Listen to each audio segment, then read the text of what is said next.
আসসালামু আলাইকুম। সুপ্রিয় দর্শক, রাশিয়া ইউক্রেনের বিরুদ্ধে সত্যি সত্যি একটা যুদ্ধে লিপ্ত আছে। অর্থাৎ স্থলে তারা যুদ্ধ করছে, আকাশপথেও তারা আক্রমণ করছে। কিন্তু ইউরোপের দেশগুলো রাশিয়ার বিরুদ্ধে নতুন একটা অভিযোগ এনেছে। কি সেই অভিযোগ? ইউরোপের দেশগুলো বলছে যে রাশিয়া একটা হাইব্রিড যুদ্ধ চালাচ্ছে, সেটি ইউরোপের বা ন্যাটোভুক্ত দেশগুলোর বিরুদ্ধে। হাইব্রিড যুদ্ধ কি? হাইব্রিড যুদ্ধ হলো যে সরাসরি কোনো যুদ্ধ নয়, মানে ইউক্রেনের সঙ্গে যেভাবে সরাসরি যুদ্ধে জড়িয়ে পড়েছে রাশিয়া, বিষয়টা ওরকম নয়। কিন্তু এই হাইব্রিড যুদ্ধের উদ্দেশ্য হলো ক্ষতি করা, নানানভাবে ক্ষতিগ্রস্ত করা। এবং কিভাবে রাশিয়া হাইব্রিড যুদ্ধে লিপ্ত রয়েছে তা বোঝানোর জন্য ইউরোপের দেশগুলো বেশ কিছু উদাহরণ সামনে টেনে নিয়ে আসে।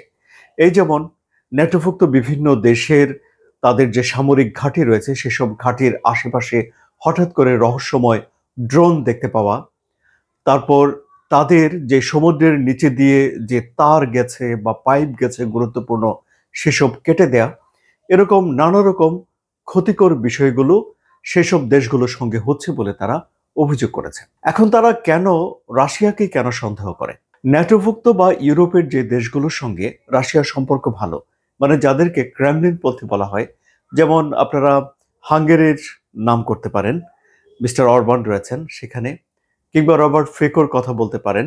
তারা ভ্লাদিমির পুতিনকে পছন্দ করেন এবং রাশিয়ার সঙ্গে তাদের সম্পর্ক ভালো। সেই সব দেশে এই ধরনের ঘটনাগুলো ঘটে না বলে অভিযোগ করা হয়েছে। আবার কিছু কিছু বিষয় তো আমরা নিজেরাও জানি, আন্তর্জাতিক গণমাধ্যমে সংবাদ হয়েছে। এই যেমন ধরুন, পোল্যান্ডে রাশিয়ার কিছু ড্রোন ঢুকে গিয়েছিল। তখন বেলারুশে একটা যৌথ মহড়া চলছিল, যেই মহড়ায় ইরান, ভারত, রাশিয়া তারা সম্মিলিতভাবে এই মহড়াটি চালিয়েছিল। বেলারুশ একটা বিবৃতি দিয়ে বলেছিল যে মহড়া চলাকালীন সময়ে কিছু যান্ত্রিক ত্রুটি হয়েছে, ফলে তাদের কিছু ড্রোন ঢুকে গিয়েছিল পোল্যান্ডে। পোল্যান্ড রাশিয়ার এই ড্রোনগুলোকে গুলি করে নামিয়েছে। 19টি ড্রোন ছিল, বেশ কয়েকটিকে গুলি করে নামিয়েছে। এবং এই যে রাশিয়ার বিরুদ্ধে ন্যাটোর একটা সরাসরি অ্যাকশন, সরাসরি সংঘর্ষ, সরাসরি রাশিয়ার কোনো প্রপার্টি গুলি করে নামানোর এটি প্রথম ঘটনা। এর আগে ন্যাটোর সঙ্গে রাশিয়ার কখনোই সরাসরি কোনো বিরোধ হয়নি বা সরাসরি এরকম গোলাগুলির বিষয়গুলো ঘটেনি। আবার এই ন্যাটো তৈরিই হয়েছিল রাশিয়ার, মানে তখনকার যে সোভিয়েত ইউনিয়ন ছিল, সে সোভিয়েত ইউনিয়নের ভয় থেকে। সেটি দ্বিতীয় বিশ্বযুদ্ধের শেষ হয়েছে, ইউরোপ বিপর্যস্ত, যুদ্ধে ক্লান্ত, টাকা পয়সা নেই, নিরাপত্তা নিয়ে সংশয়, এই সব কিছু রয়েছে। তখন তারা নিরাপত্তার জন্য যুক্তরাষ্ট্রের কাছে যায়। যুক্তরাষ্ট্র ভেবে দেখলো এটাই তো সুযোগ। যুক্তরাষ্ট্র গণতন্ত্র পছন্দ করে, সোভিয়েত ইউনিয়ন সমাজতন্ত্র। কাজেই বিশ্বজুড়ে যুক্তরাষ্ট্র তার নিজের প্রভাব বিস্তার করার অংশ হিসেবে ইউরোপের এই দেশগুলোকে নিয়ে একটা জোট গঠন করে ফেলল, যার নাম হলো নর্থ আটলান্টিক ট্রিটি অর্গানাইজেশন বা ন্যাটো। 12টি দেশ নিয়ে শুরু হয়েছিল। তখন যিনি যুক্তরাষ্ট্রের প্রেসিডেন্ট ছিলেন তিনি বলেছিলেন যে তিনি থাকতে অন্য দেশগুলোকে, মানে এই জোটের কোনো সদস্য দেশকে যদি আক্রমণ করা হয়, তাহলে তিনি ধরে নেবেন যে যুক্তরাষ্ট্রকেই আক্রমণ করা হয়েছে। এটিকে ন্যাটোর প্রাণভোমরা হিসেবে ধরা হয়, যা আর্টিকেল 5-এ সন্নিবেশিত করা হয়েছে। একটি সদস্য রাষ্ট্রকে আক্রমণ করলে বাকি সদস্য রাষ্ট্রগুলো মনে করবে যে তাদেরকেও আক্রমণ করা হয়েছে। তো এখন ক্রমে ক্রমে 32টি দেশ এই জোটের সদস্য হয়েছে। এটি পৃথিবীর সবচেয়ে বড় সামরিক জোট এবং সবচেয়ে বেশি সময় ধরে টিকে আছে। এখন এই জোট মনে করছে যে রাশিয়া এখন এসে, মানে ভ্লাদিমির পুতিনের নেতৃত্বে রাশিয়া তাদের সঙ্গে একটা হাইব্রিড যুদ্ধ চালিয়ে যাচ্ছে।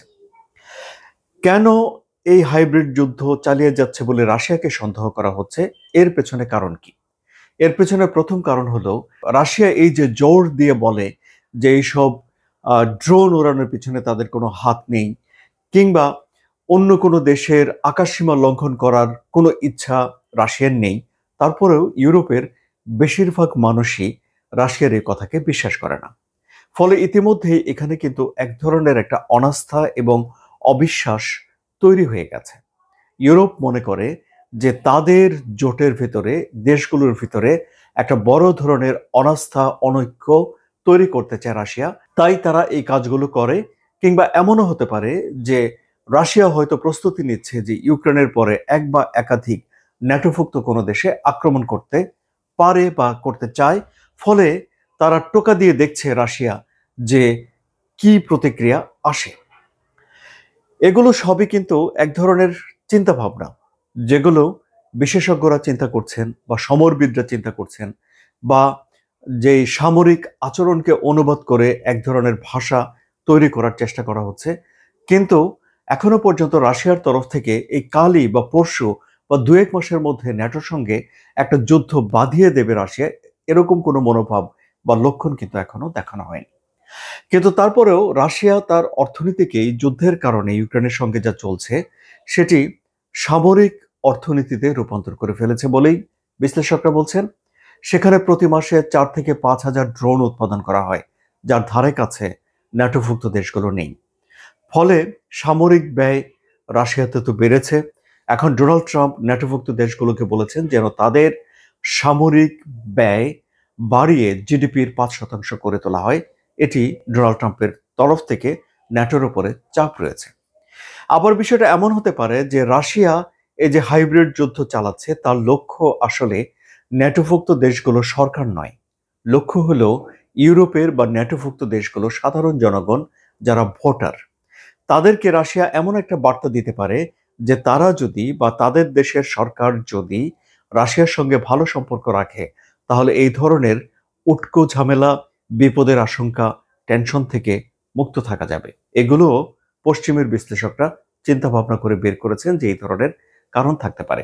যদিও রাশিয়ার তরফ থেকে বা ভ্লাদিমির পুতিন এই ধরনের অভিযোগ নিয়ে কিছু বলেন না, মানে তিনি এটি স্বীকার করতে চান না যে সত্যি সত্যি একটা হাইব্রিড যুদ্ধ ইউরোপের বা ন্যাটোভুক্ত দেশের বিরুদ্ধে চলছে।